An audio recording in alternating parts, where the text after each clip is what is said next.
Welcome to selfdiscoverymedia.com, where we discover the communities that are making a difference in the lives of others. Our self-discovery is something we are all making on our life's journey. Here you will find the people that will be your guidance, that will be your inspiration, that will be there for you in support on your journey of life. Do enjoy. Our next show is... Good morning, good afternoon, and good evening, everybody. Welcome back to another edition of An Author's Kiss, right here on selfdiscoverymedia.com. I am your host, Sara Troy, and my guest today is Erica Ramsey-Bowen. She says you can sum her up in just a few words: a work in progress. Well, isn't that all of us? We're all a work in progress, and we are never quite finished. And that's okay, because it's always that creativity of what's next for us. Where else are we going? She identifies as she, her, as self-employed, African-American artist, illustrator, and a writer. She was born to parents in Durham, North Carolina in the 70s, so she's a 70s chick, far out, babe. And she believes in the civil rights movement and integration of schools. And, we're going to a child of tomorrow, which I do believe actually is very much the 70s was the birthing of the children of tomorrow that were going to be a part of the change that was to come. And, words after my own heart, the art of allowing. And that is something very, very close to me, because we need to step into allowing. We're so busy dictating. Well, it should be, and it's got to be, and I want it this way. And the universe is going, okay, we'll give it to you the way you need it. Welcome to the show, Erica. Thank you so much, Sarah. It is a pleasure and a privilege to be here with you and everyone else. Yes, and I love the flower in the hair. I've got the flowers over here. You've got it in the hair, so we're in full bloom here. The art of allowing. It's people don't realize actually it is stepping into an art, isn't it? When you surrender and you can put out your desires, you can put out your heart's desires, but then you have to step out of your way and allow it to happen. Yes, that is actually the biggest life lesson I've had to date. Mm-hmm. I've been on this planet almost, not quite 49 years. And still a little one. It's just a little blip in the radar of being. And I have to tell you how long I fought everything. Mm-hmm. And the moment that I let it all go and just started stepping into what I thought I wanted to do for real and not make believe. Mm-hmm. And all of a sudden things began to happen. What? Because I was getting in my own way so daggone much for all of my life. It was almost like if you had kept up with some sort of bad pay-per-view fight from day one of my birth, and you're like, oh, there she goes again. She's stepping into her, another uppercut to her own jaw. Like, terrible. Yes. Yeah. So it's been very interesting. This past 2 years in particular, it felt very much like I could breathe again, which is weird because that's when the world started to kind of go to hell in a handbasket, so to speak. And everyone else was freaking out. And I'm feeling like I participate on the sidelines watching it all unfold. Mm-hmm. Because I'm used to this. I'm used to the uncertainty, the fear, actually being comfortable, being uncomfortable, and all these little buzzwords that people want to use, but it's the truth. Yeah. That I'm okay with that.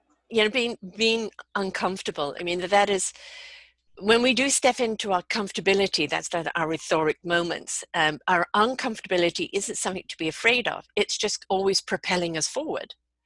Right. Exactly. And you came up with a word before we started the show. I love it. Come on. Your statement for the situation we're in right now is? Pandemic patience. What? Double entendre there too, because you have the patience of the pandemic, but we also need patience in this pandemic. And this pandemic is this heightened state of the way we really live our lives daily anyway, isn't it? It's just everything is just on extreme. and we can panic about it. And as I was saying before we went on the air, I'm doing all these wonderful positive shows on, but every now and again, it gets hold of you and goes, you're still in the uncertainty too. There's still that little bit of a panic there, even though you keep suppressing it down.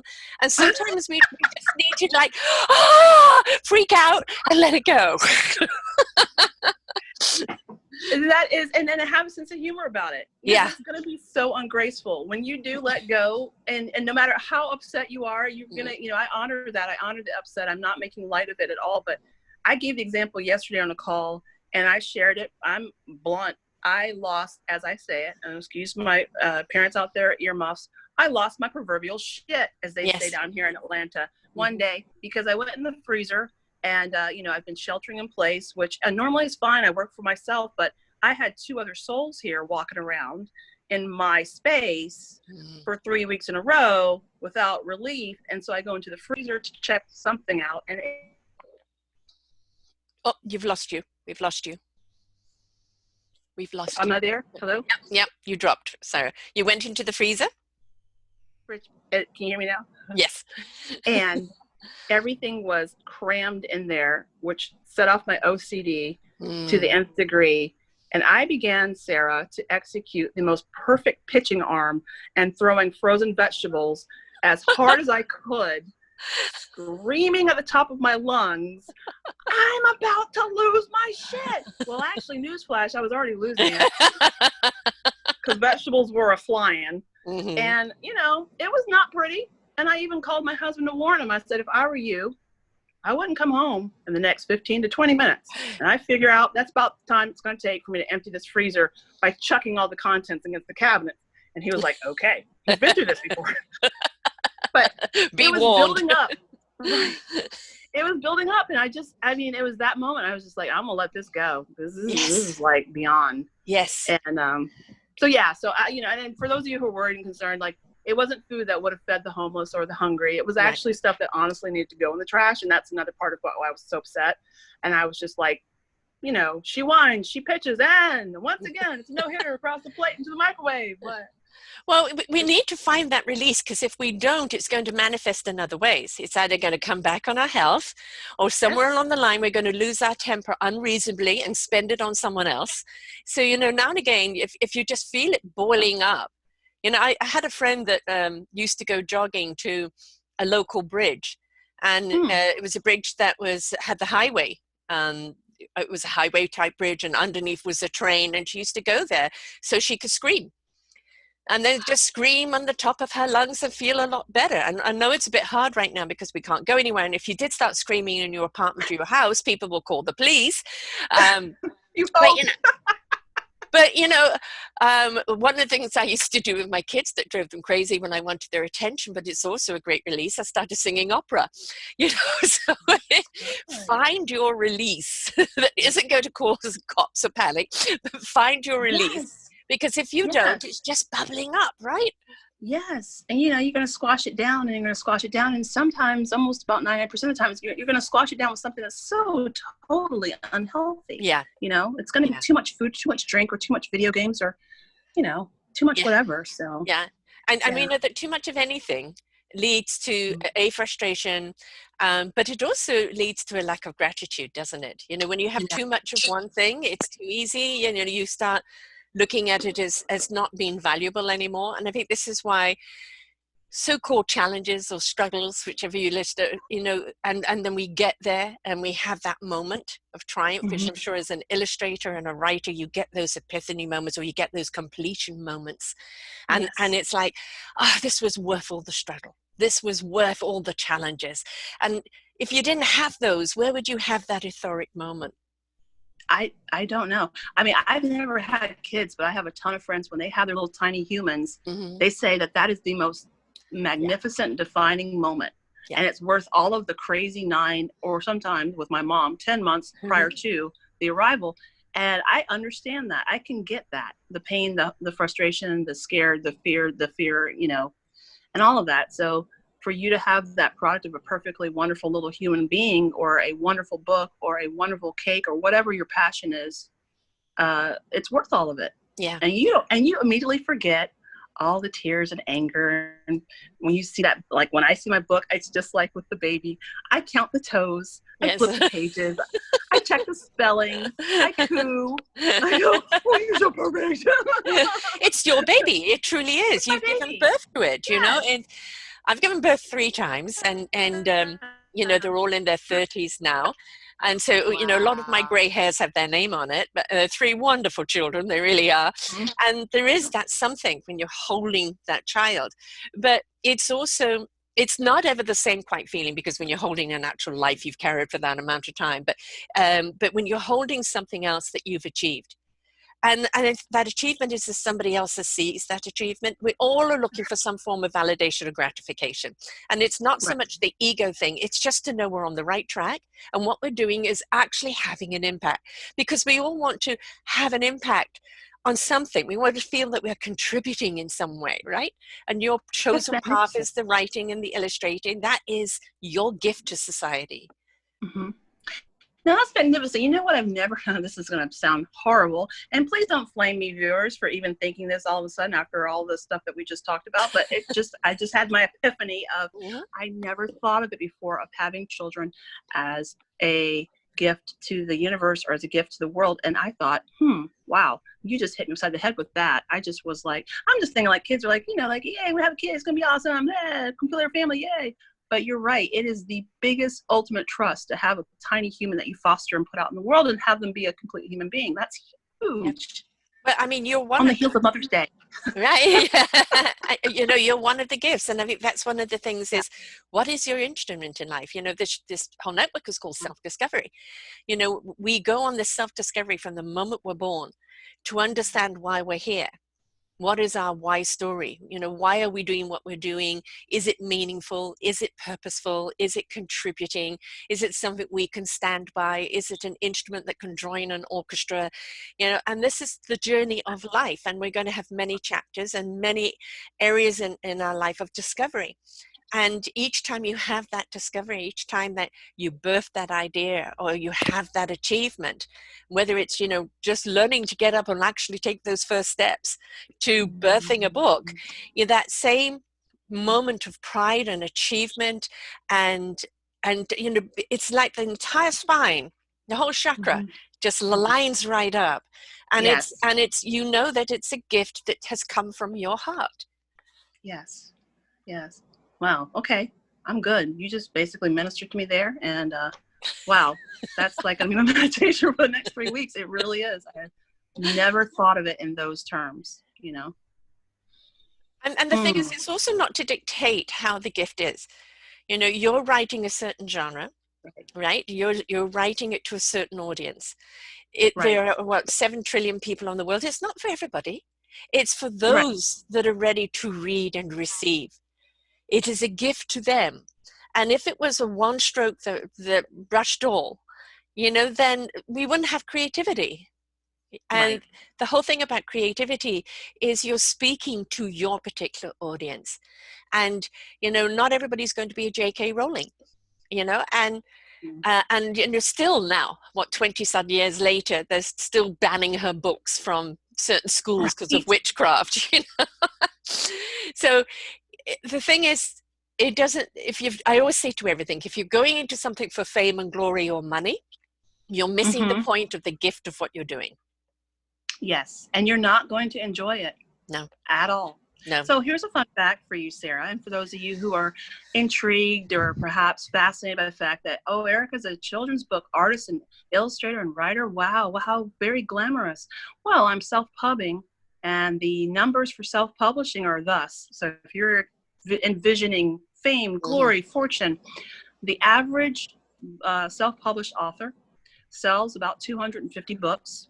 You can look that stat up online. And if I shared with you how many hours it takes me to create an illustration and write and actually have it edited by my wonderful team and my friends, and you would actually probably make a lot more money working part-time at a local, drugstore part-time. You'd make Mm-hmm. more money. Yeah. It's not about the money. No. It never was about the money. And if it is about the money, you can immediately tell it. My audience is quite critical. all readers are, but children in particular, Oh, yes. know when they're being lied Duped. to and marketed Yes. to and cosseted and coddled. And some people could say, well, that's because they're so savvy these days. And I'm like, I was that way too. I knew when I was being fed nasty goods in a book, and I immediately would chuck it aside. I was an avid reader. So I have to be very honest and very clear, because I respect and honor my tiny humans who like my books, right? Right. Yes, well, they're your children in many ways, you know, that you are writing to. I always say that a very good children's book is that when an adult is reading that book and they learn the lesson at the same time. You know, it's I love metaphorical books. You know, I love youth books because for me, it's taking a journey and reflection, you know, seeing a lot within myself. And I think this is what kids want, is that relatability. You know, they either are the hero or they're this or they're that in the book, and they want to feel like an identification. They want to feel it could be them. They are so quick to learn from it.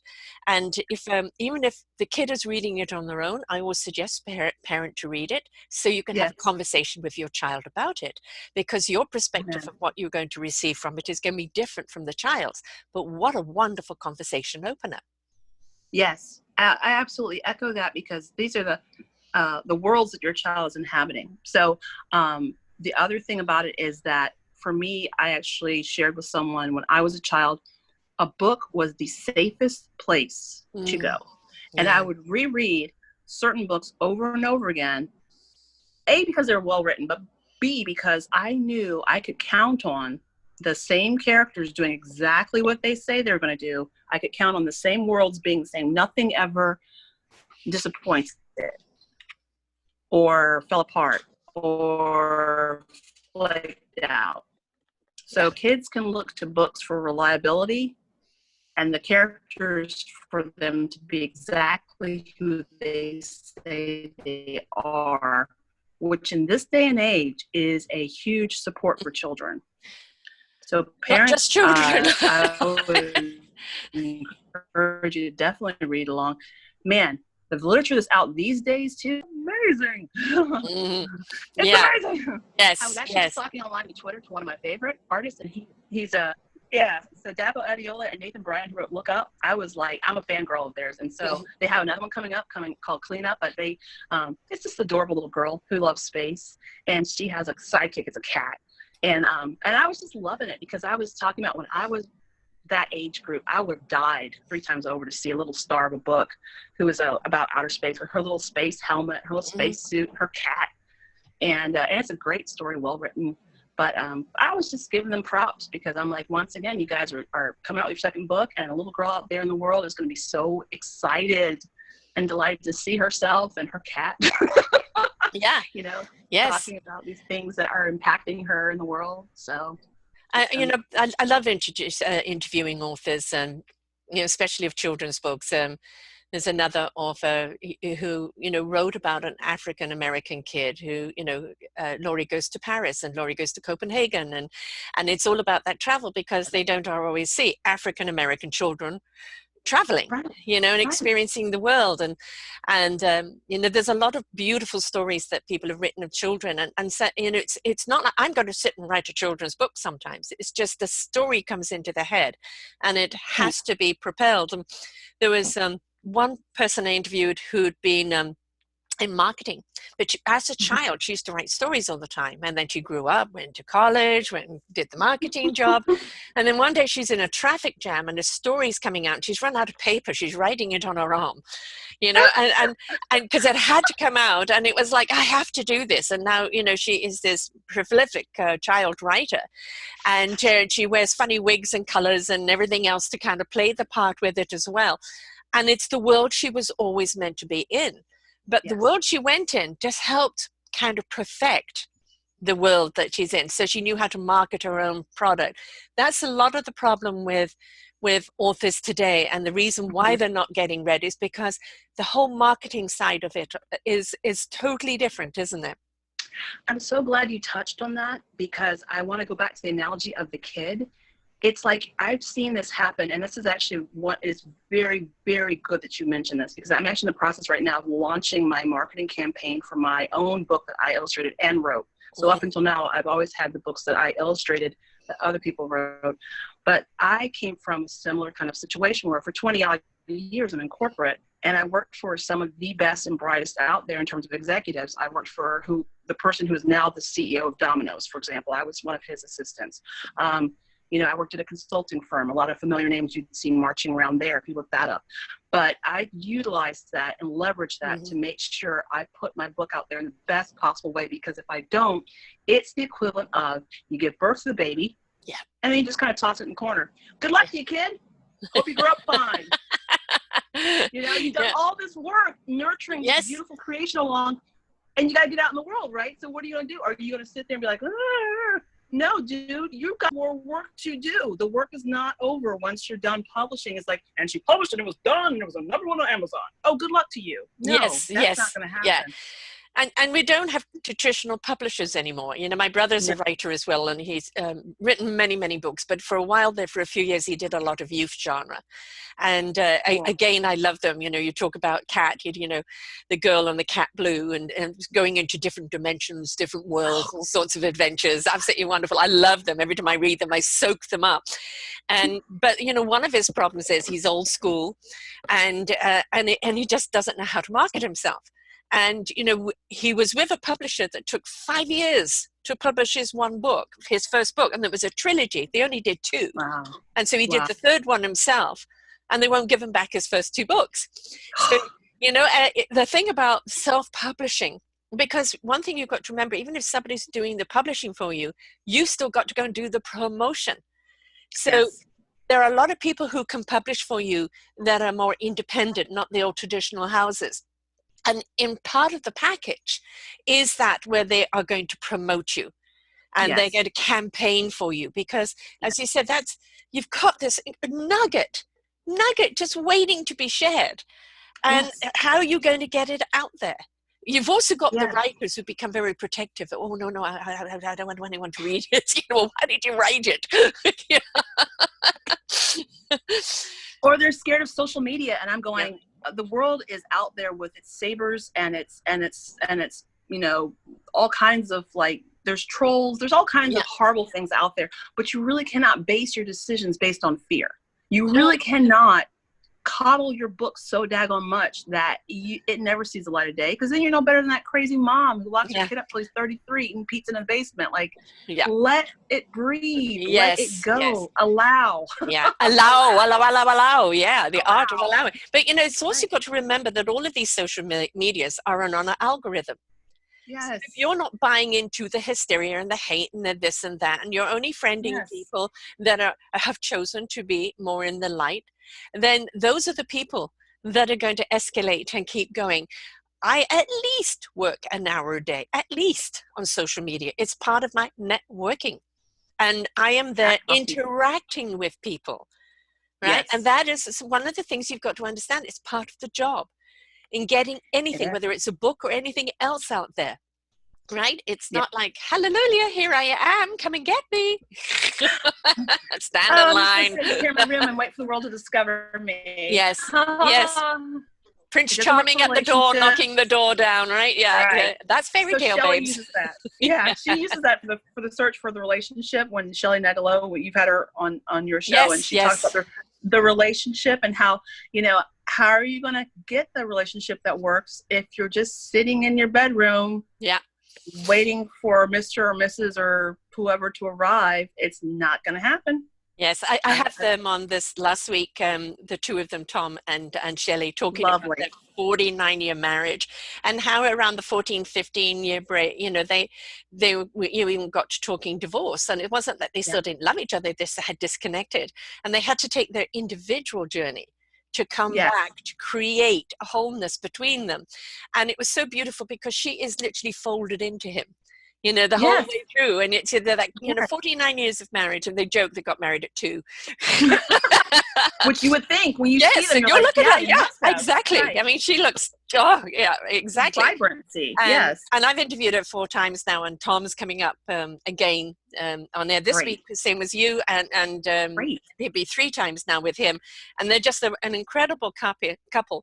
But through their own admittance, they've worked on it. And that's the thing. It doesn't matter what you're doing, whether you're an author or whatever you're doing in life, you've got to understand that you need to work on it. And if it's an uphill climb all the time, then maybe this isn't the hill that you're meant to climb. But Right.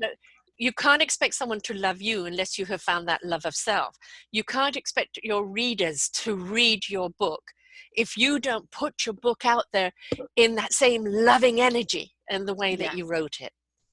Yes. And what is, I mean, you know, to be, I guess, buzzwordy, but we do use this word. What is your intention? Yes. I don't care if it's a silly book about a dwarf that decides to hoard gold and there's a unicorn that, you know, wants to like take it to the bank. I don't know. But whatever it is, what is the intention of this book? What is the feeling that you want your little readers out there to feel the moment that they see the cover of that book and they open that book? And what is it that you want them to carry with them? You know, there are phrases in my mind that to this day, I can recall exactly verbatim from literature I read as a child. Yes. Yes. Maurice Sendak, who I did not know until I was an adult, who was a victim of the Holocaust, was one of my favorite illustrators. And to this day, I can see the little tiny alligators he drew in the book, No Fighting, No Biting. And it was a story within a story, which I also love that format very much, of a babysitter who was talking to two small children and telling them different stories about these alligators that were quarrelsome. I mean, those are the kind of things that stay with me as an adult. Yeah. Isn't that intense? Yes. You know? But you know, you're seeding. Every time you read a book or a child reads a book, you're seeding. You're seeding an idea. You're seeding a principle. You're seeding inspiration. And so, you know, this is why books are so important, you know, and you've got kids that read them on the tablet. I'm still prefer a book. You know, I'm the old broad. I still like that there. You know, and still having that kid on the lap and reading the book. Yeah. And, you know, I was, when my kids were young, until the third one came along, because then it just kind of threw everything out. But I would sit them on my lap and tell them a story every night. But it was a story around what had happened in the day. And both of them were a part of the story. That's awesome. Right? So they were kind of the heroes or the naughty ones or the this and the that. But they were the story, right? So, and they liked that, you know, and they loved to read on their own. But they like the storytelling. We all love storytelling. Why do we watch TV and movies? You know, why do we watch blogs or read blogs or podcasts or anything else? We love storytelling, and we love to hear how other people have gone through things and how they've triumphed, because it's always an encouragement to us that it doesn't matter how dark it gets or how hard it gets. We can always triumph over a situation. We can always be our own hero, our own heroine. And it's up to us how we're willing to battle through. And that's why those stories always stay with us. Right, right. I mean, the birth of art, you know, for those of you who have not had the thrill of sitting in an art history survey class at 8 a.m. on a Friday morning when you're a college student. 8 a.m.? Good luck. I'll tell you that another time what I had to do, the machinations that had to ensue for me to stay awake during that sucker. But what fascinated me were the caves in Lascaux, France, which are the big line drawings of bison and stick figures on the ceilings in these caves that were some like you're going a bit warped there, love. Just repeat that. I said, I'm sorry. It's okay. You're just going a bit warped. It sounded very far out there, but it just went. Jurassic Park version of it was then the Lascaux caves are these caves in France. I've never been there. But, you know, they're prehistoric. Someone took the time and effort, prehistoric man or prehistoric woman, took the time and effort to climb down deep into these rocky caves with different pigments and with some sort of light, probably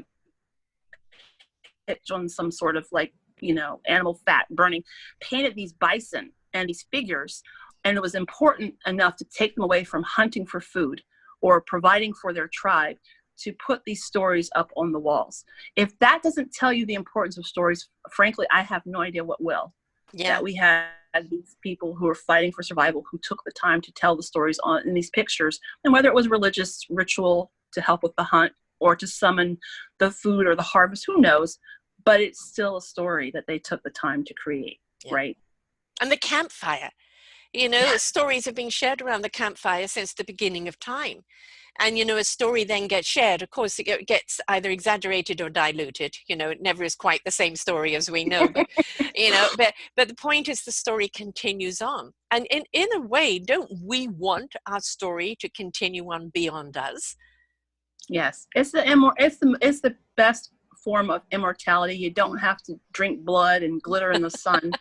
You can just have a nice, healthy piece of literature out there, or a film, or a you know, anything. A lot of things tell stories. So, you know, your story might be a recipe handed down from generations. I know people who are very, very protective of their recipes, you know, from great grandma so-and-so who has this pound cake recipe. I'll cut you, you know, if I, you know, get this down. And here in the South, in America, we are something about our recipes and our stories. We love telling our stories, and we love our recipes. So those are almost sacred. And yes, but yeah. Share the story of the book that you've written that's coming out when? Okay, so those are two great questions. The first part of it is tell the story. I'll tell the story within the story. I was a child in the 70s, like I said. The best example I had at that time of a child that looked something like me was A Snowy Day, okay? Which is a beautifully done book, and everyone to this day still reads A Snowy Day. But the star of A Snowy Day is not a little girl, certainly not one that grew up in the South in America. So I just kind of, like, you don't ever out loud as a child ask, you just absorb. And something told me that I would We've lost you again. Probably not see a child that looked like me. All right. I just wouldn't. Right. Sorry, I'll try this again. Is this better? Yep. And something told me I would not see a child that looked like me. So I just accepted that. And as I got older, you know, adult literature had a lot more diversity. I kind of let that be. I was still writing stories, but it was kind of like for fun. My niece, at the age of around 10 or 11, started getting into Harry Potter. Well, I'm a huge Potterhead. I love Harry Potter. By the way, Luna Lovegood, my favorite character. I love her. So we were talking, and then all of a sudden she stops and she says, Auntie E, why aren't there any little African-American girls who are wizards? And I was like, oh, dear God, we're still here. And I started doing some research then, and I was like, okay, I'm going to write you a story, Marissa. So I wrote her own story, which is this story. Well, I put it in a cabinet, and there it's at. Yeah, for 10 waiting to be birthed. Years. Yes. And, you know, the muse, by the way, your muse will get tired of you and eventually flit off and find somebody else who will tell the story. So muses they do have expiration dates. So the muse, whatever muse it was like, oh, she's probably in a self-help group right now with other muses. But about... Yeah, and then she didn't write it. I know, right? Don't you hate that? You go through all the trouble of getting the entire story, and then you don't flip it, write it. Like, you can see this like muse like intervention group. But last year, I finally stepped out into being who I was. So I quit my corporate job. I quit my, you know, my 9-to-5er and just took the leap of faith. And in the middle of it, I stumbled across an article, which every year they publish the statistics for diversity in literature all over the world. So in the UK, they publish, by the way, the numbers are pretty daggone dismal here in America, but they're even worse in the UK. I never would have thought it. It's like less than 1% of children's literature is has representation for a child of color who is possibly male. It's like the unicorn of children's literature. If you find a book with a little brown boy, it's like who's the protagonist and not the supporting character. Yeah. It's like a unicorn. Yeah. It's like the worst possible representation ever. And who's in trouble right now? I won't go down that road, but I will say, why are we having these esteem issues with our young people who are, you know, African-American male? you anyway, I'll put that over there. No. Let's address that for a moment. We'll go back to the book in a second, Okay. because again, reflection. And, Yes. in TV shows and movies and books and everything, it's, African American are always the bad guys. Mm-hmm. And, always the gang people, the this and that. So when you actually do see a story of them being the hero, or them stepping up, or them doing this, or becoming president, Right. it is like, see, they can be something else. And it's Yes. like everybody can be something else if you stop pigeonholing them, if you start Yes. igniting that creativity and opening up the doors for them and stop closing them because of the pigment of their skin. Yes. And we just had a really awful example of what happens when you just look at melanin here in Georgia. Yes. And I won't even say, you have to know that it doesn't just help us to see ourselves in a book. It helps others understand, oh, okay. A little brown boy could be perfectly fine out in the world, being the leader, being in charge, nothing to fear, absolutely amazing. So many talents and gifts that he can bring. But will we ever know that if we're too busy sticking him in this category over here? Yes. No, yes. we won't. We'll have more tragedies. I did an article which is coming up on another blog network, but it's, I want a world that is colorless. And the color of your skin is a lot to do with pigmentation, but also cultural. So I embrace the culture that you come from. But it's who you are from the inside out that I see. And if we all saw each other from the inside out, what is the heart and the spirit and the soul content of you? How are you there being contributor in the world? And, if you are coming from a culture, that's the flavor in which you're doing it in. But it's, let us stop seeing each other from the vessel that we're in and start seeing each other from what is contained within the vessel. Or if you are so incredibly fascinated with the vessel, which some people are, understand that there is a level of beauty that has been dictated by certain European aesthetics. For example, if someone were to come to me at this point in my life and say to me, would you like to be a Caucasian, Erica? I would say, hell no. I love my warm, rich caramel skin, my screwy, kinky, curly hair, my dark brown eyes. I love how tall I am, how hippie I am. I love the fact that my ancestors did some amazing, amazing stuff. No. Right. Yeah. I'm sorry. I think we're losing you again, love. Lovely. And there's people, and this I'm excited about it. Oh, okay. Is that better? I think it's the one I like. Is that better? Yeah, your bandwidth is not that great, so you keep going in and out. Is this better? Right now it is. Okay, my apologies. So for those of you that's the nature of the internet. It's a wonderful gift, but at the same time, it's temperamental. I kind of live in a building that time forgot. We tried to get an updated wireless here, and all around us is very advanced tech. And I'm in the basement of this condo building. It's like I stepped back in time. Yes. I was there until a few months ago until I changed server. It was almost like dial-up speed. So 8 hours to upload a show. So I know. But I think that embracing each other's culture is because that's your heredity. That is who you are. I am blue-eyed white. I'm from Viking descent. And, when you look at how the Vikings were, maybe that's not something to be proud of. But they were warriors, and then they constantly fought for something.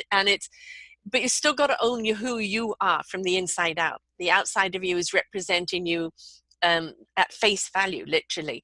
And if this whole thing about, color coding people into a box and saying, well, my children are half Chinese, right? They're half. Interesting. And I look upon them as my children, as human beings, as people. I don't see one half Chinese, one half English. I always say actually the Chinese added definition to the Western, and the Western softened the Chinese. So, a beautiful merge of it. Isn't that something? But, it's not, I didn't marry my husband because he's Chinese. Oh, this would be fun, you know. You know, Sarah's new project. Yay! Yeah, exactly. Yeah, you know, you go with the heart, and I think this whole stigma, and when, as you say, we don't see the representation in books, we don't see the I'm a spiritual person, I'm a spiritualist, but what do you see represented of spiritualism? Cultism. Yes, Brainwashing, yes, yes, right? yes. You know, Or and fanaticism. yeah, yeah, yeah. And you see that being represented because that's ignorance. That's somebody putting out that brush. And why are we doing that? Because there's an underlying message. Oh, you must hate this person because. Yes. And that message needs to be deleted. I don't care if you're black, white, polka dot. Yes. I don't care. It's that learning to love each other because we care for each other that is important.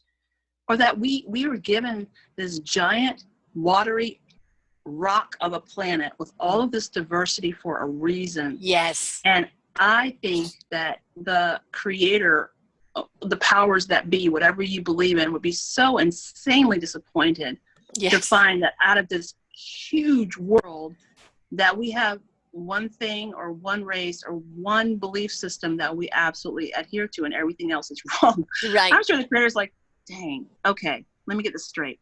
So basically, you guys are like, this is like the menu at the flippin' Cheesecake Factory, but you guys come here and order lemon water every single week. Like, what the hell? Yeah, exactly. Like, yeah, dip in the smoker's board. Try a little of something. It doesn't mean you like everything, but be adventurous, be wondrous. Blow your mind. Yes, right. You know, it's and that those limited beliefs and that limited thinking is an unwillingness to expand, and that also comes very much from the fear and control, the expectation how they've been brought up. Children are not born racist.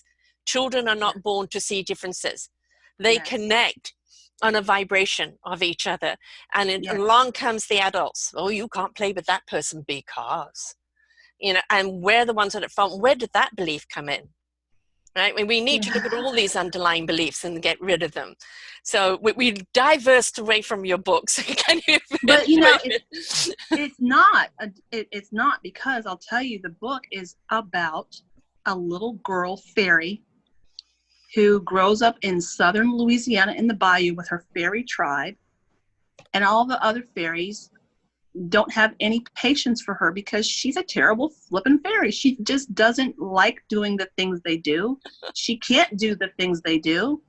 She openly admits she doesn't like doing the things they do, but she likes to swim, and she has one good friend who's a catfish named Monsieur Bonchance, and this is all steeped in Creole culture because that's where my mother's side of the family is from.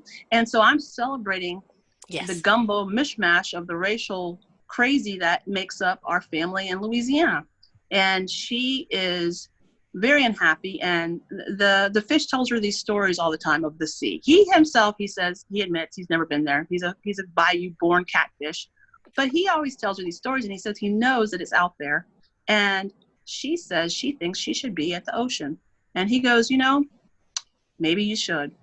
So one night at a dance where all the other fairies are having a rollicking good time, and there's Creole, you know, there's Zydeco music playing, and she's just underneath a little wilted dandelion trying to hide her light, right? Mm-hmm. And she's like there, and her sisters, who are very kind and supportive of her, try to coax her out, and she's like, no, I don't want to go out there. And her fairy godmother appears, and her fairy godmother shares with her that she needs to be brave and seek what she wants in the world, and hands her an amulet. And that's where the story really begins. And everything in the story is my love letter to 3 messages are told in the story very strongly. The first is, as crazy as it sounds, be brave.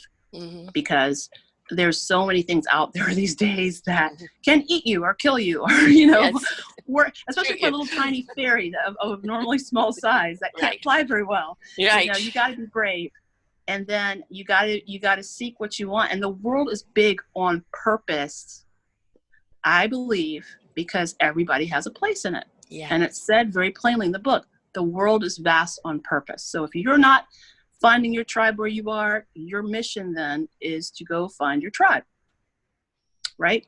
And so she goes on her quest. And then the last message is, it's going to get tough, just like they always do. But all great adventurers share one very important trait. They never turn back. Mm-hmm. So those are the 3 messages that are in the book. It's my love letter to children right now. I don't care who you are or how many gifts you've been given in the world. At some point or another, everyone gets their mettle tested, and some unfortunately give up the fight. Yeah. And this is my message to you, to not give up. You know, you could be writing that story of me. You know, I was the black sheep of the family, the odd one out.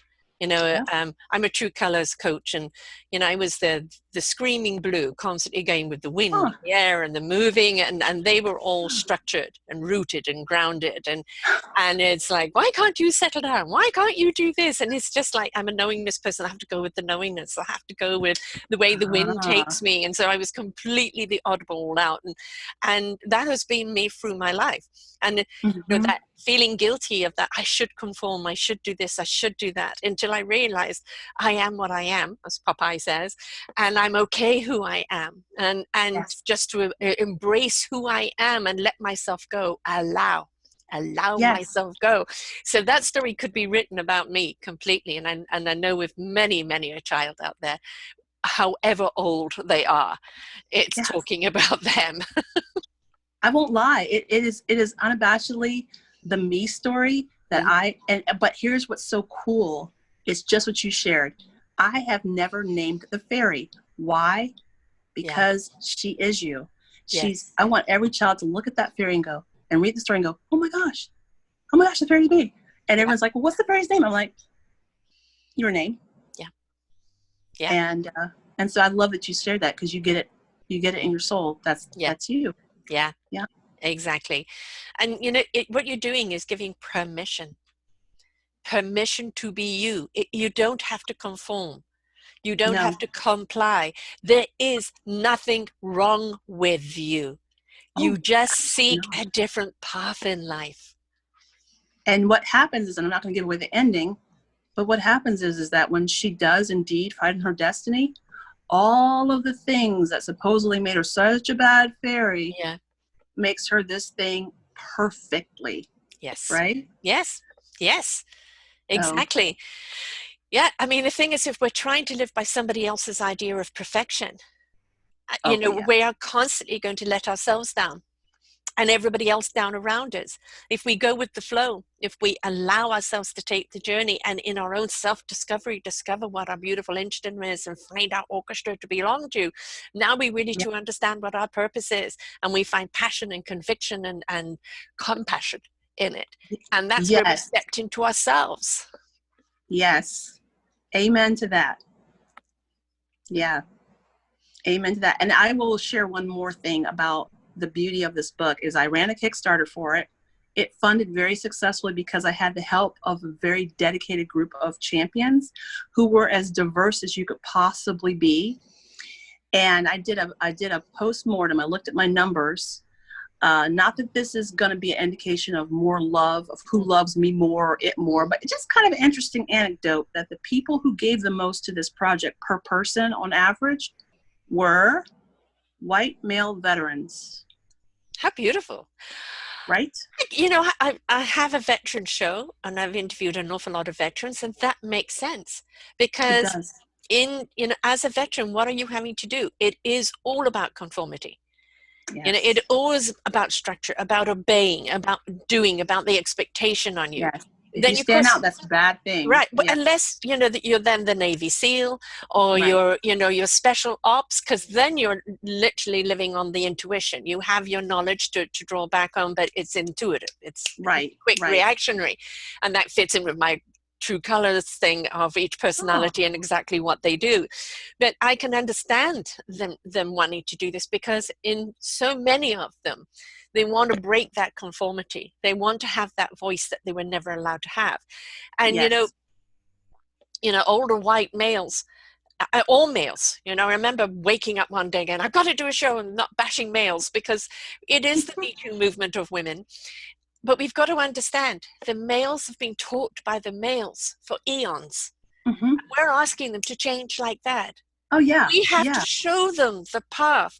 We have to Right. show them why they should take this path. We have to show them the benefits of respecting women, of respecting their own individualism, Yes. of harmony between colors, Yeah. races, sexes, and understand that's really Absolutely. where the true enrichment is, not just expected of them right now, because they're only doing what they've been taught, what's And always been done. can I also add to that? I think that it's sad when I see a man trying to engage in a very hard conversation, Yeah. like whether it's Me Too or whatever, and then get ripped apart Yes. because of the language he's using. Honey, child, I'm like, what is wrong with you guys? They are trying to have the conversation. They don't yet have the perfect Yes. language, but Yes. they're opening their daggone mouths and Right. having the conversation. So, give them a little break. Yeah, and maybe say to them, if they're using language, maybe you could try saying this instead. Guide them through the process. So what do you really mean by this? And letting them go deeper in the thought. Don't just, throw them out with the bathwater because, they're male and they said this, and it's tolerance is something that we have to have a lot of patience and tolerance, right? Yes. I mean, I'm intolerant of cruelty, no matter what it is. If you're cruel, and you're harming somebody, especially out of your own pleasure or even your own grief, you're imposing that on other people, I have an intolerance for it. I will help you through it if you so wish, but most of the time people who do that don't want the help. They are inflictors. Yes. But for everyone else that's going through life that wants to change, that wants to explore what other options are out there, we have got to be open with that dialogue and not be dictatorial about it, but be invitational about it. I'll give you a point of view, because there were some really kind people who were chiming in about the shooting that we had down here in Georgia, in Brunswick, the man who unfortunately lost his life. And some people were saying on Facebook, that's horrible, that's horrible. And I said, and in this day and age, it kept popping up. In this day and age, I said, listen, let me just share with you guys a point of view. Slavery is how old in this country? How old is the civil rights movement? I mean, for goodness sakes, my stepfather was a key part of the civil rights movement in Chapel Hill, North Carolina. And he is now in his 80s. So in his lifetime, he has had to drink from the black water fountain. And you're saying in this day and age, with surprise? No, honey. We're still waking up to it. Yes. It's going to be there. I want it to be here now. Sure, I do. But it's not going to be here now. No. It's coming. It's generational change. Exactly. I lived in South Africa. One of the reasons I left was male chauvinism and apartheidism. Interesting. I couldn't live with that anymore. And apartheid broke down, after I had left. And it's going through all the transition where, the scales go too much to one side and before there is an equilibrium. And it takes at least 2, maybe even 3 generations before you start seeing the change. Now, 40 years ago, if you said there would be a black president in America, you would have been laughed at, right? And look, you've had one. And God, don't we wish we had him right now? The thing is, nothing is impossible. Nothing is impossible. What we've got to do is work to the solutions. We know what the problem is. It's a lack of education. It's a lack of understanding. It's a lack of compassion. And it's a great deal to do with fear-driven. So if we can change the dialogue through children's books, through conversation, through art, through the expectation, and the expectation being, please step into your heart, please step into your compassion, see me not as a person of quote, quote, color, but see me as a person and know me from the inside out. You will see we are not that much different. So stop being afraid of me. And this is the dialogue but that's going to be, generation after generation. You look back on your parents' generation, your grandparents' generation. Each generation has had a progress, but there's still a hell of a long way to go. And what am I hearing? I'm hearing you say, allow. Yes, allow. Allow there to be the space for something that you're not used to or accustomed to. Yeah. But allow that to be and learn. And who knows, you may end up having these incredible relationships that are, friendships with these folks you never in a million years would have sat next to. Right. Yeah. Because Aren't we all just trying to get through life? Aren't we all trying to find some sort of Girl. thrive in life? Aren't we all trying to find, our purpose for being here? It took me 50 something years to get there. We're all looking for that. And the more we encourage each other and support each other and stop putting these barriers of, of color, of economics, of education, of, zip codes and everything else in the way, and just look at each other, at the beauty is that you're not going to love or like everyone. That's okay. But who are you to damn everyone? Yeah. I mean, that's the other thing too, is that if you are looking for one thread of commonality, here it is. I grew up in a food family. Oh, by the way, my dog's about to start barking because my relative's coming through the door, and my little tiny dog feels like he's Cujo and he must protect me at all right, costs. Yes. So if you hear barking, that's not no, he's doing his job. He's wagging his tail. Okay, so he recognizes. But here's the thread. If you want to sit down and you're like, I have nothing in common with these folks, nothing. Every culture has a dumpling. Mm-hmm. Yes. Your job then is to find out what dumpling is in that culture, or that person or that culture that you don't understand. Right. I'll tell you, in French and Creole society, we have beignets, and beignets can be savory or sweet. Mm-hmm. By the way, if you've never had a savory beignet, honey, you are missing out. So find the dumpling from that person that you don't identify with, and then at least over that you guys can bond, right? Yeah, I mean, my family's all about food. Oh, I know. No, I'm a foodie. My son has a restaurant. I'm a foodie. He was brought up a foodie, and I've owned restaurants as well. Food for me is like breaking bread around the table, eating a good meal, being with good company. It doesn't just feed the body; it feeds the soul. And so there's nothing better. And that's something I'm missing in this lockdown right now is sitting at the table with people and having a good meal and a good conversation. And that is something that it ignites all of our senses. Yes. I mean, I was laughing because I made the British version of breakfast the other day.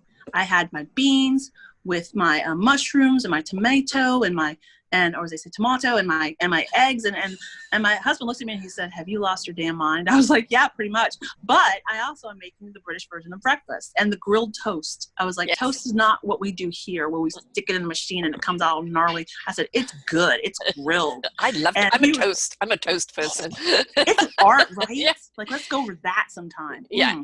So no, my son even for one Mother's Day bought me jam and toast, because the British thing. Yeah, no, I love I love my toast with a little butter and a little jam or a little honey on it. Yeah, absolutely, yes. And that's the thing is there's always something from our culture that we grew up with that stays with us forever. And why can't we share that? Somebody's had toast. You got to try toast. But when I was a kid, like I was thinking that I should be, a little bit embarrassed about having family in Louisiana. And as I got older and older and listened to the music, the food, the flavors, the sights, the sounds, there's certain animals you don't see except only in Louisiana.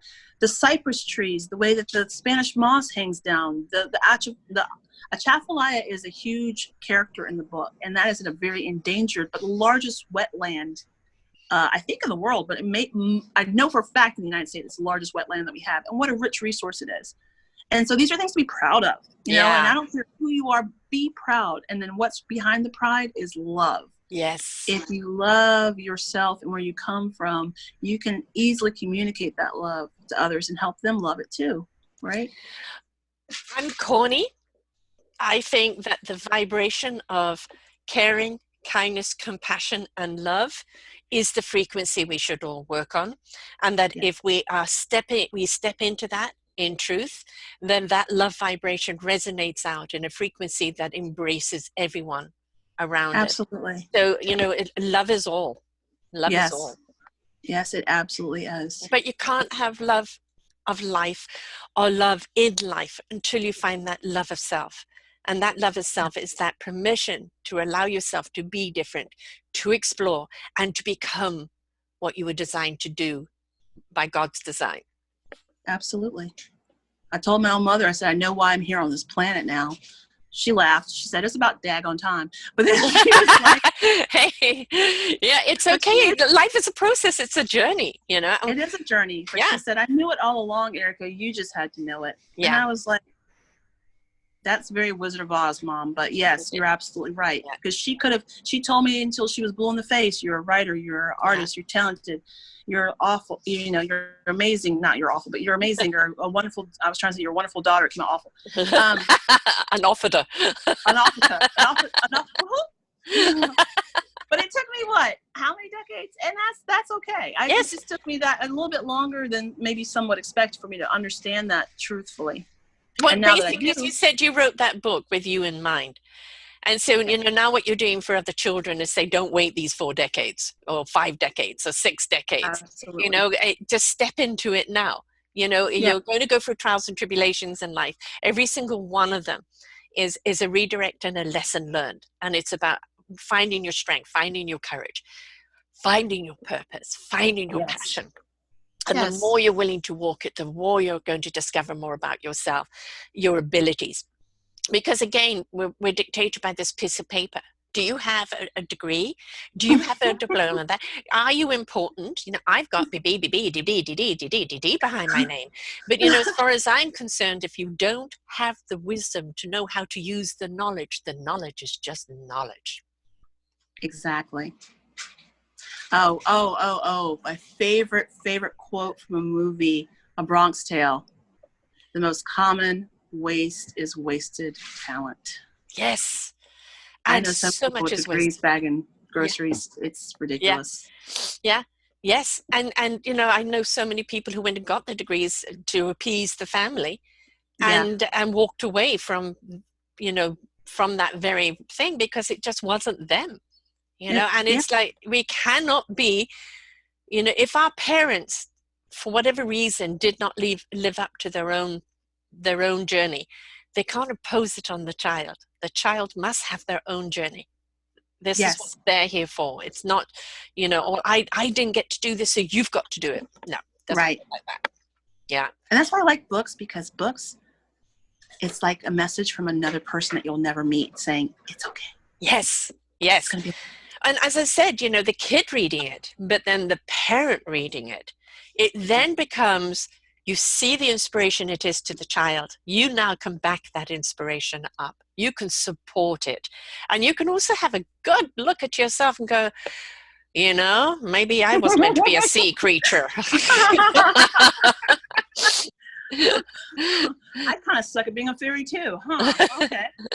I mean, I grew up, you know, really throwing it out there, bizarre for people. Yeah.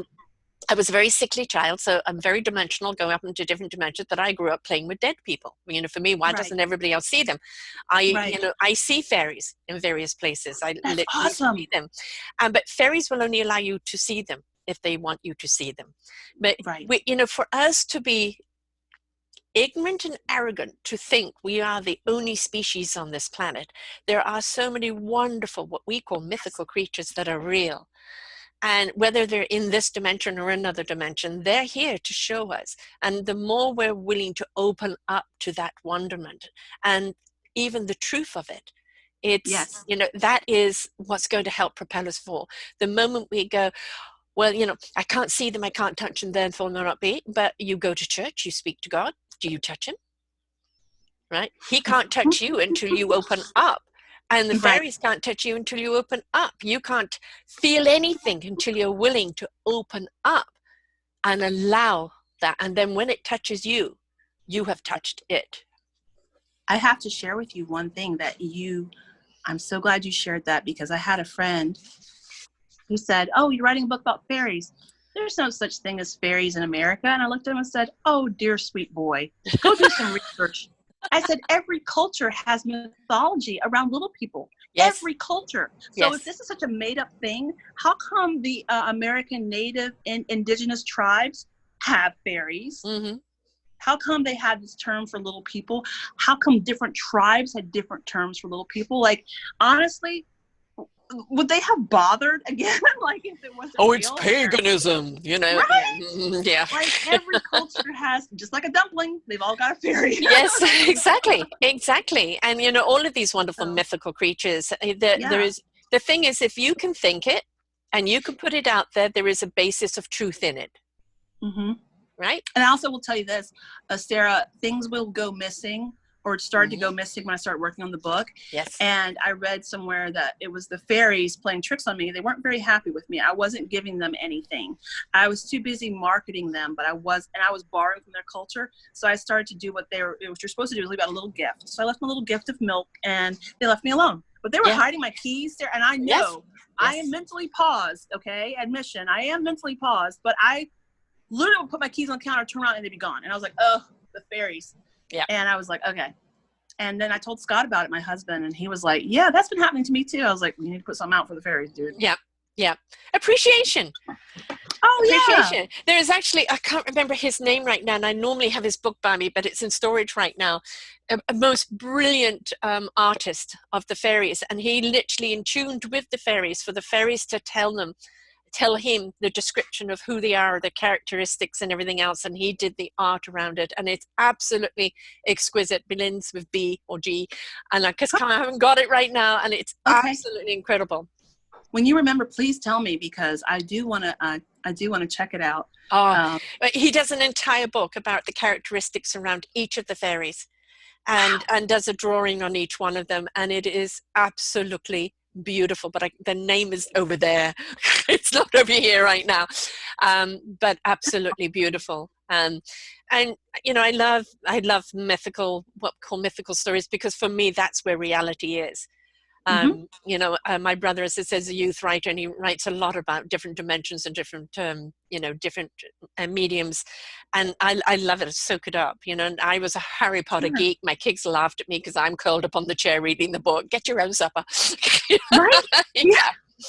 And one of my other favorite books is The Golden Compass, Northern Lights, Philip Pullman's Trillman. Oh, I love it. And the dark materials that they're doing on the show right now on Netflix. I love that he made Lyra a liar, because that was me as a kid. Kids with great imaginations, we would tell some whoppers. Yes. So I totally he made her dimensional that way by not having her so perfect. Right. Yes. I love that about her. And I also love him, for me, that really connected was having your soul on your outside as an animal. And that, you know, when you reach puberty, it becomes the animal of your soul. And for me, it was, I'm so envious. I wish my soul was there that could speak in this way, instead of me having to go in and listen to it, you know, that it's there. And I want one. I know, I want Pan. I want Pan. Yeah, exactly. I think that my little four-legged, like Boomer, for example, he is my little four-legged heart, and he does understand English, and he knows my mindset when I'm depressed or concerned or stressed. He absolutely does, in a sense. But you're right. I wish I had that too. Well, 2 years after I read that book, I got divorced, and to replace my husband, I got a dog, a border collie, and my little Kokomo, and I had her for 14 and a half years, and she was my bestie. I mean, she just knew me inside and out. She went everywhere with me. And this, you know, even now it's been 3 years, and I can still feel her. In fact, she's on the mug over here. You know, and that connection that we had was just such a beautiful bond. You know, it didn't matter who else took her for walks or did anything. She was a mama's girl. And I miss that. I miss that a lot. So, yeah. But this is the thing. It doesn't matter how old you are. You know, children's books are for children. Codswallop. Yeah. You're going to learn something. You're going to ignite the child within you. Because I think every insecure person out there has a lost child within them. And the more we can release that child, the better they're going to be. Absolutely. 1,150,000%. I know my mouth is wonky, but yes. So this is this book. When is it coming out? So that is the $1 million question, because right before the pandemic hit, we were on schedule to come out in March. Now it's looking like more towards the middle of June, which actually, here we go again with fairies and how the universe likes to work. International Fairies, is it national? I think it's National Fairy Day here in the United States. I believe it's June 24th. Aha. It's a So perfect time to do it. I have the intention that the book will be out 2 weeks before that, because I want to celebrate the book. And there's a lot of brouhaha. For example, there is an element I didn't even share, which is, once again, exercising the wonderment of the book. There's actually a treasure hunt with riddles and clues inside the book. I borrowed liberally from the idea from Kit Williams, who's one of my favorite children's book authors. Hold on for one quick second.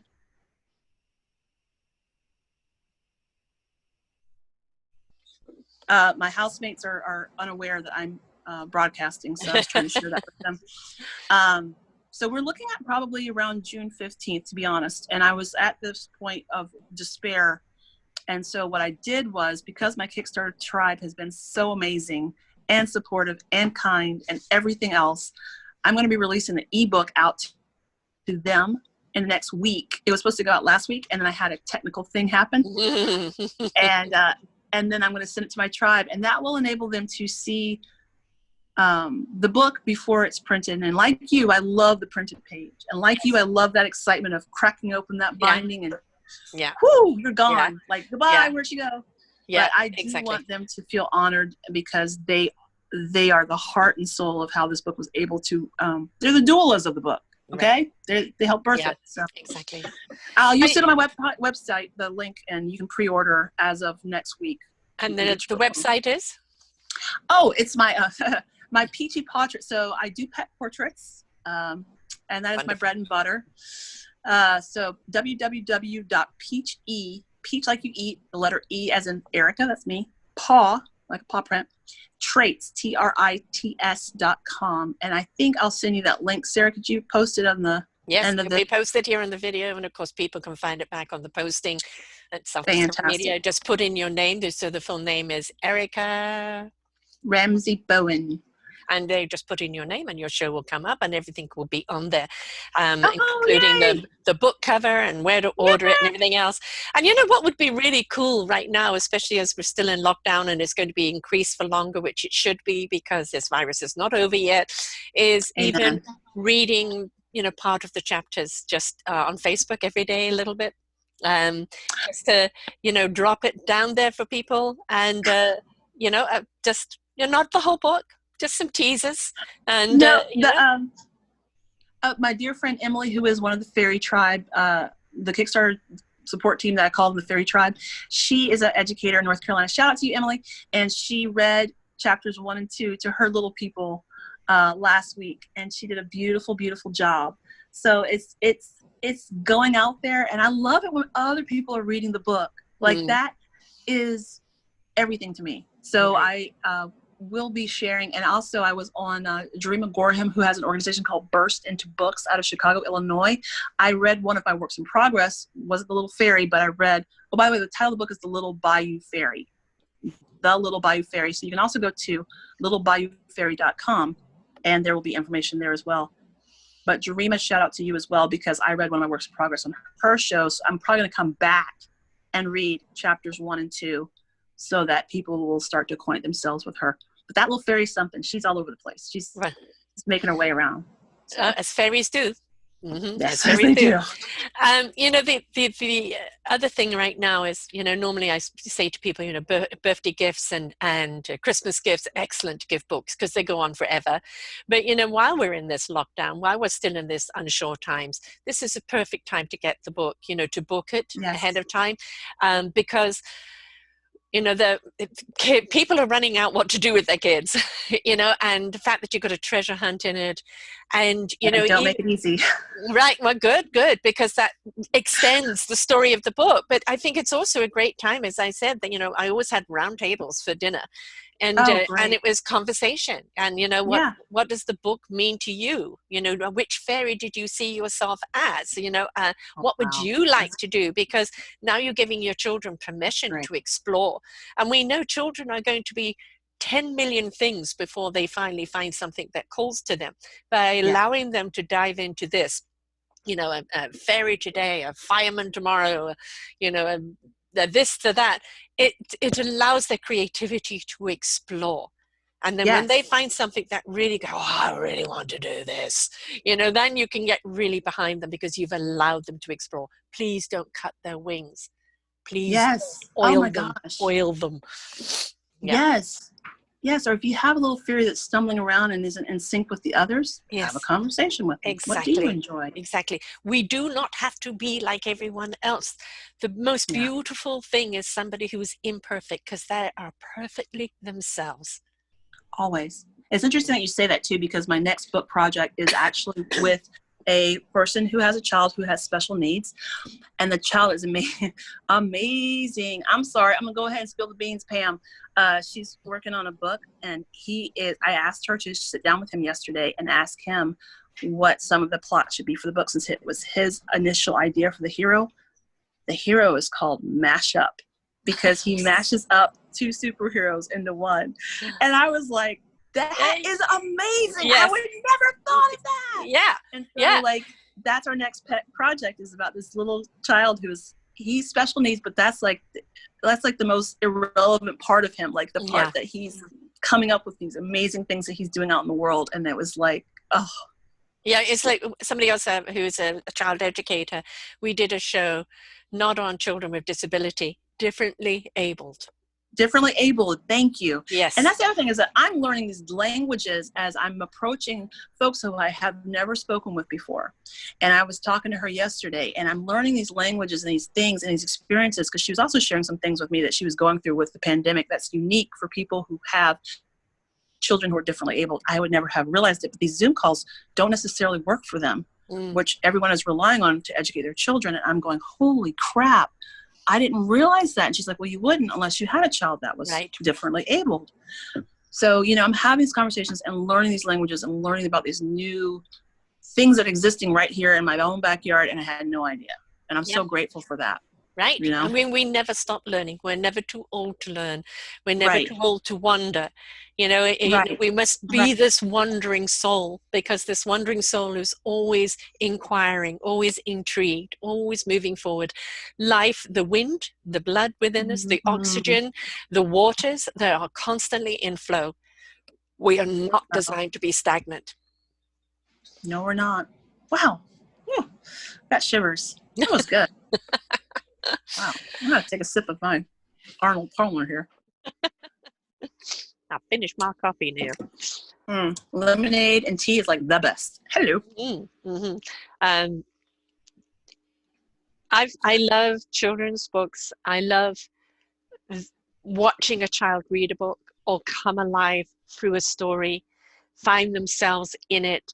But I especially love how the parents find themselves in a child's story. And so this isn't just for the kids. This is for grandma, for auntie, for uncle, for the parents, whoever's reading that book to them.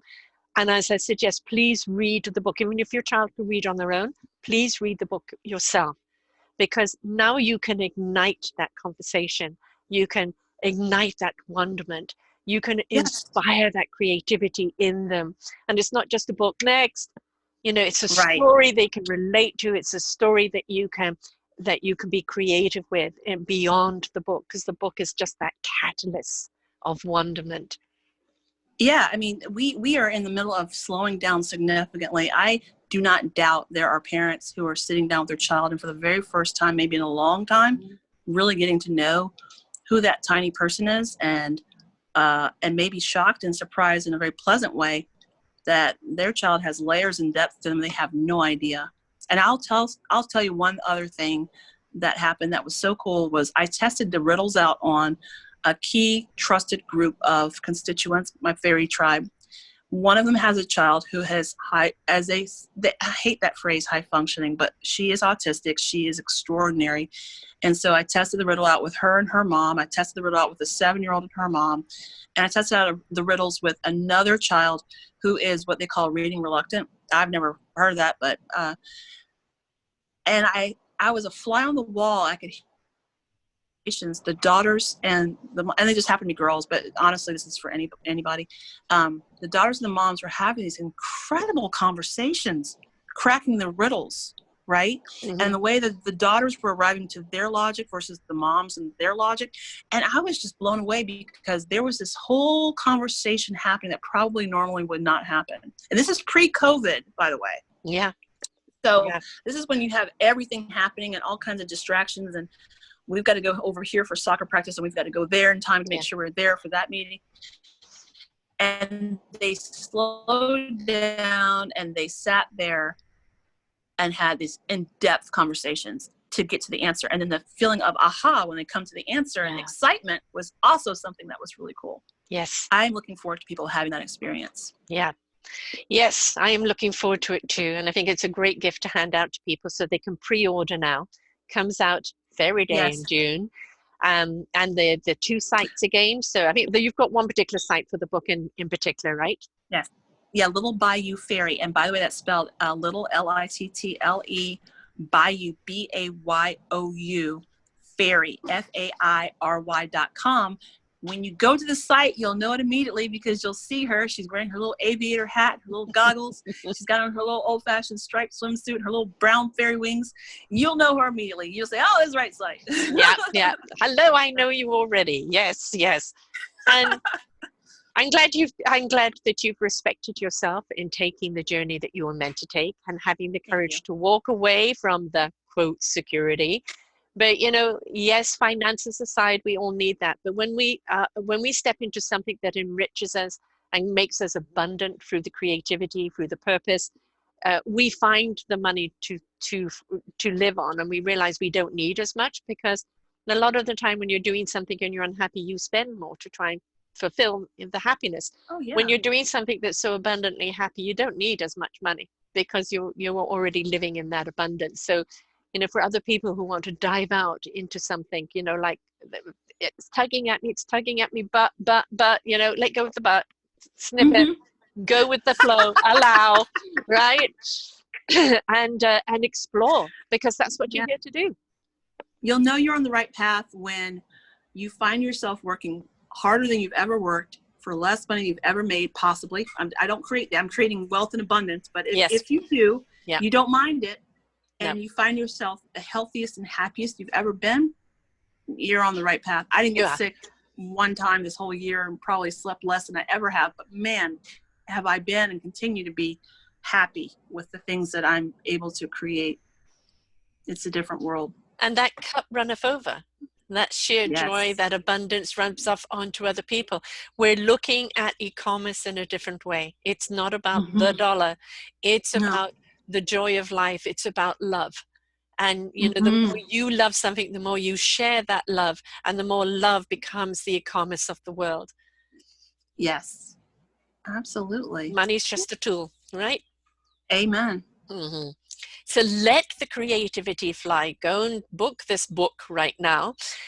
What a wonderful gift to your children. What a wonderful gift to you as a parent or a grandparent or uncle or aunt or a caregiver or whatever the case might be.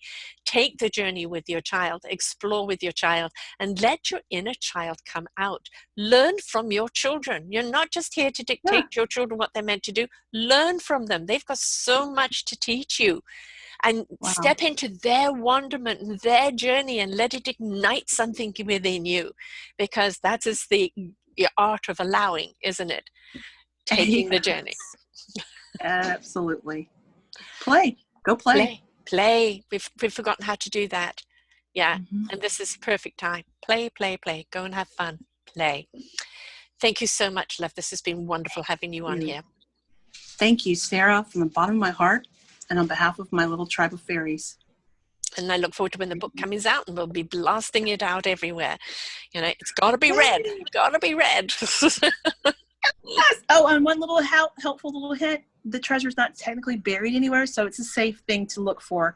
Don't worry, kids are not going to go run around digging up yards or hopping on planes and flying Louisiana. So, parents, I'm very, very clear about that in the book. That it's in the fairy realm. They have to submit the correct answer to get the treasure. So right, exactly. And ooh, another realm. Woo! Exactly. Thank you, Sarah, so much. Oh, it so exists. It so exists. And when we step out of our heads and we come from our heart, soul, and spirit, we understand there is so much more out there than we have allowed ourselves to believe. Just step into that belief and open up and just see the wonderment and explore. And don't be afraid to explore. Fairies do exist. Thanks so much, Erica. Take care. Thank I look you. forward to the book coming out, and we'll be sharing this out like crazy because I want everyone to read it, parents included. Yay. Thank you. Bye, everyone.